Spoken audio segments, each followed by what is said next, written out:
Could I add something? Hang on, Jordan wants a word on this first. Yeah, well, think about it this way, if you're a good Darwinian. If Darwinian processes selected religion, it might have something genuine to do with adaptation.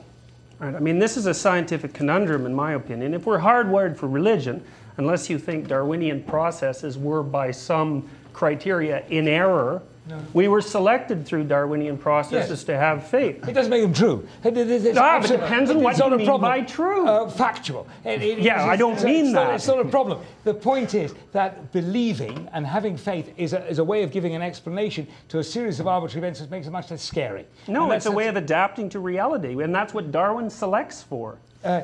I would say that being less scared is a very good adaptation to reality. Ronald. Me and Charles Darwin would agree on that. I want to say Ronald, two please. things about this. First of all, I think that your interpretation of the way that the Darwin explanation works is actually perverse, because it supposes that if anything is an adaptation, it's a good thing. No, it only but there's supposes that it's important. There's no reason to believe this. No, you're An talking about adaptation trivial just means- adaptations. What? You're talking about trivial adaptations. No, I'm not. Not something as fundamental as our hardwiring Not at for all. belief. I'm talking Those about are the fact, for spandrels. example, there's very good reason to think that most human characteristics actually are part of what's called an evolutionary stable strategy, which means that a strategy is good only if the other people don't do the same thing. One successful evolutionarily stable strategy is that most people are reasonably altruistic, but some people are psychopaths. And the psychopaths are just as much selected by Darwinian natural selection as are the nice people like you. Well, so I don't that's think the first thing. Yeah. Then it has to do with how you interpret the fact that something is an adaptation. This absolutely doesn't mean it's a good thing for either individuals or societies. The other thing is that I'd like to pick up on this thing about this idea of the design flaw and put it slightly differently. I think that religion is the price we pay for science. And that I mean it in the following sense.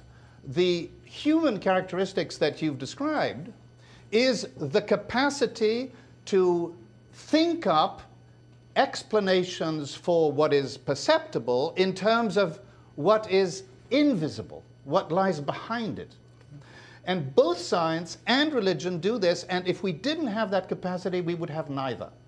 The big difference is that for religion, we tend to assume that what lies behind it is an intentional being. And what science has discovered, just in the past maybe 1,000 years or less, is that most good explanations actually have nothing to do with what anybody intends or designs. And that's where and when the two things get apart. Okay, back here, please, everybody. Yes, please. This was a question inspired by this gentleman and the Darwinian topic. In the Darwinian sense, he did suggest that if we were, or a question that if we were hardwired for religion, in Darwinian terms, can we be rewired to not have religion or not need religion? We can certainly be rewired not to be destructive. And my great analogy, and I think it really is a useful analogy, is the mirage, that we are hardwired to see hot air reflected off a temperature inversion as a mirage, and we see it as shimmering water. That's fine. We can't not see it as water. We can only see it as water. But we can rewire ourselves not to run out into the desert looking for the water. We can stay here and wait to be rescued. So we can't rewire ourselves for belief. We can rewire ourselves not to behave according to those beliefs. Way back here in the cheap seats, please. I was concerned that the discussion shifted from faith to religion. And the distinction needs to be reinforced over and over again. If you take people like Abraham, a biblical figure which most of us are familiar with, or a living hero, a man of faith, yet without religion like Mandela, you have to realize that faith is very common. Everybody has it. You start your car, you don't need an explanation about combustion, you're trusting that it works.